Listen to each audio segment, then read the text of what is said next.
وہ سرزمین جس میں 4 موسم ہیں، وہ سرزمین جو آج انڈیا، پاکستان اور بنگلہ دیش کو ملا کر بنتی تھی، وہ سرزمین جسے سب سے زیادہ لوٹا گیا، وہ سرزمین جس پہ سب سے زیادہ حملے کیے گئے اور اسے سب سے زیادہ نقصان پہنچایا گیا۔ جی ہاں، میں بات کر رہا ہوں بر صغیر کی۔ آج کی ویڈیو میں ہم جانیں گے کہ ماڈرن انڈیا اور ماڈرن بر صغیر کیسے انگریزوں کے دور سے ایک ماڈرن دور میں پہنچا اور آزادی حاصل کی۔ بر صغیر، پاک و ہند اور افریقہ میں برٹش اپنی حکومت بنا چکے تھے، انہیں اب کسی سے خطرہ نہیں تھا۔ انہوں نے کسی جگہ راجہ مہاراجوں کو بھی بٹھا رکھا تھا، چاہے وہ مسلم ہو یا ہندو، لیکن ان کی بھی جو ایڈمنسٹریشن تھی ان کو انگریز ہی چلا رہے تھے۔ انگریزوں نے 1830 میں ماڈرن سکول اور پرائیویٹ سکول کا نظام لایا جو آج بھی انڈیا اور پاکستان میں فالو کیا جاتا ہے۔ اس میں انہوں نے ہندو اپر کلاس لوگوں کو ایجوکیٹ کرنا شروع کیا اور باقی بھی لوگوں کو ایجوکیٹ کرنے کی کوشش کی، لیکن تب بھی لوور کاسٹ اور وومنس کو ایجوکیشن حاصل کرنے نہ دی گئی۔ ماڈرن انڈیا میں سول سروس کا نظام تھا، یعنی جیسے آج کے دور میں بورڈ کا نظام ہے اور سروس کا امتحان دینے کے بعد ہی کوئی بندہ افسر بنتا ہے، یہ بھی برٹش کا چھوڑا ہوا کالا نظام ہی ہے۔ ساتھ ہی انہوں نے انگلش لینگویج کو پورے برصغیر پر راج کرا دیا۔ انہوں نے برصغیر میں جو ایجوکیٹڈ طلبہ ہوتے تھے، جو ذہین طلبہ ہوتے تھے، انہیں برٹش میں یعنی انگلینڈ میں پڑھائی کرنے کا موقع بھی دیا جاتا تھا، لیکن ایسے لوگ وہی ہوتے تھے جو پہلے سے امیر ہوتے تھے یا انہیں ان کے باپ دادا سپورٹ کرتے تھے کہ وہ جا کے پڑھائی کریں۔ انگلش لینگویج کو انہوں نے برصغیر پر نافذ کر دیا۔ اس سے یہ ہوا کہ برصغیر جو پہلے ہی بہت سی زبانوں کا مجموعہ ہے، جس میں پنجابی، ہندی، اردو، مراٹھی اور بھی بہت ساری زبانیں بولی جاتی ہیں، وہ اور بھی ڈیوائیڈ ہو گیا۔ مسلمز جنہیں پہلے رولنگ کلاس تھی، وہ اب ہندو رولنگ کلاس کو ریپلیس کر رہے تھے انگریزوں کے ساتھ ہی مسلمانوں میں یہ جذبہ بھی اب کم ہوتا جا رہا تھا کہ اب وہ رولنگ کلاس ہے، وہ بھی ماڈرنائزیشن کو اڈاپٹ کرنا چاہتے تھے، لیکن یہ پاسبل نہیں تھا۔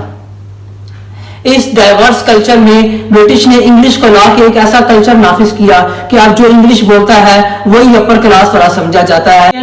نیشنل اویکننگ، اس بات میں کوئی شک نہیں کہ نیشنلزم یعنی قومیت کو اہمیت دینے نے برصغیر کو آزادی دلوانے میں بہت مدد دی۔ 1885 میں ہی کانگریس کی بنیاد رکھ دی گئی۔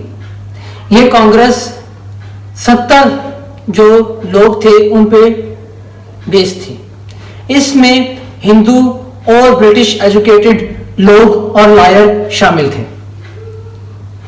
کانگریس کا جو مقصد تھا وہ یہ تھا کہ سیلف گورننگ دی جائے انڈیا کو، اور انڈیا میں جیسے آج کل کمپینز چلتی ہے رائٹس کے لیے، تو کانگریس بھی ایسے ہی چلی کہ رائٹس دینے چاہیے ہمیں لوگوں کو جو انڈین پیپل ہیں۔ کانگریس کی بنیاد رکھتے ہی 1905 میں محمد علی جناح کے جو ساتھی جو پہلے گزرے تھے، انہوں نے مسلم لیگ کی بنیاد بھی رکھ دی، کیونکہ انہیں خطرہ ہونے لگا کہ کانگریس میں صرف ہندوؤں کی میجورٹی دی جا رہی ہے اور ہندو پہلے سے ہی بہت ایجوکیٹڈ ہے، تو ہمارا کیا ہوگا۔ لیکن یہاں پہ ایک انٹری ہوتی ہے ایک ہیرو کی، جس ہیرو کو انڈیا میں مانا جاتا ہے اور پاکستان کی بہت ساری ٹیکسٹ بک سے شاید اتنا نہیں پڑھایا جاتا، لیکن آج آپ کو میں بتاتا ہوں۔ مہاتما کا اصل میں مطلب ہے گریٹ سول، یعنی ایک اچھی روح۔ مہاتما گاندھی ایک ڈپلومیٹک تھے، وہ بھی ایک برٹش ایجوکیٹڈ لائر ہی تھے، اور ان کی ڈپلومیسی بہت ہی اچھی تھی۔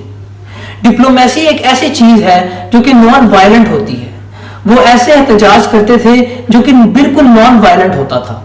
انہوں نے ساؤتھ افریقہ میں جو ہو رہا تھا بلیکس کے ساتھ، ان کے اوپر تشویش کا اظہار کیا اور واپس انڈیا آئے۔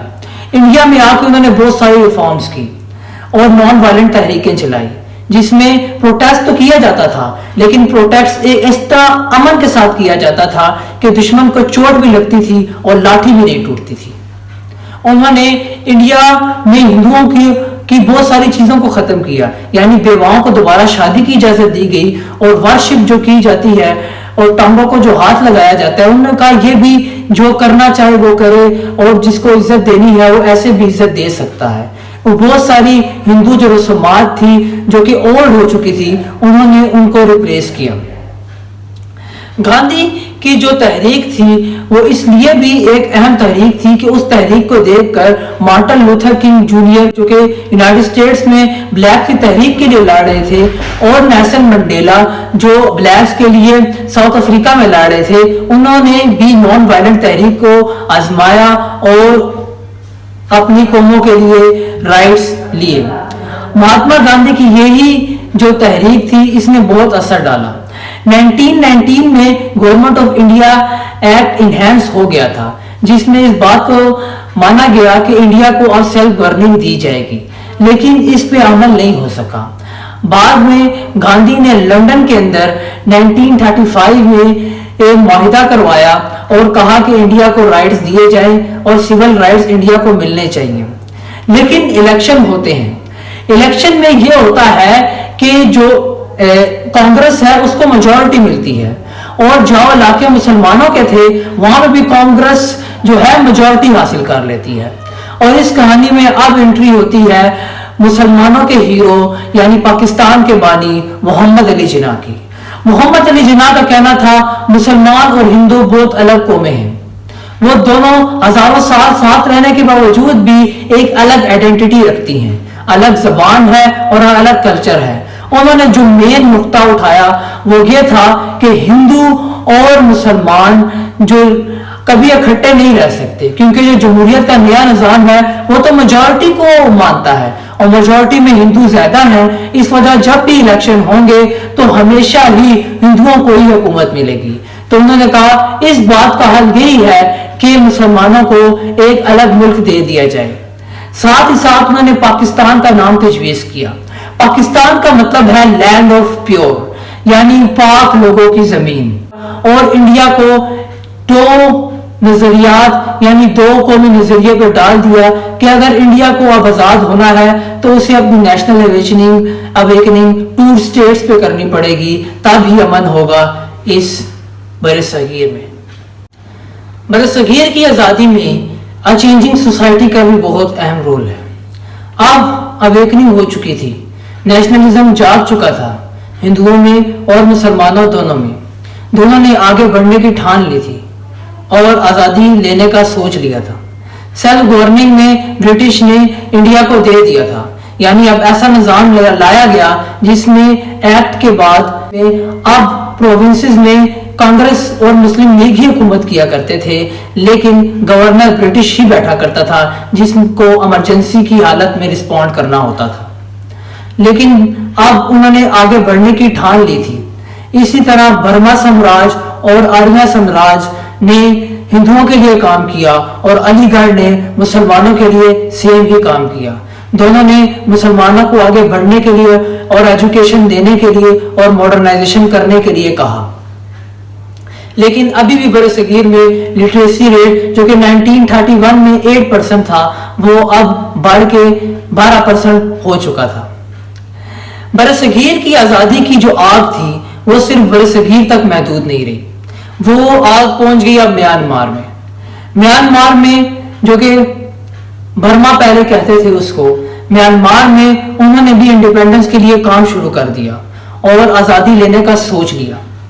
میانمار میں اسی آزادی کے جو رولوں نے 1930 میں برٹش حکومت کو مجبور کر دیا کہ وہ انہیں بھی تھوڑی بہت سیلف گورننگ دے دیں, اور انہوں نے اس سیلف گورننگ کو قبول کیا اور اپنے ملک کو خود ہی چلانا شروع کر دیا. اور ورلڈ وار 2 میں جب جاپنیز میانمار میں آئے تو انہوں نے ویلکم کیا کہ شاید ہماری جان برٹش سے تو چھوٹ جائے گی.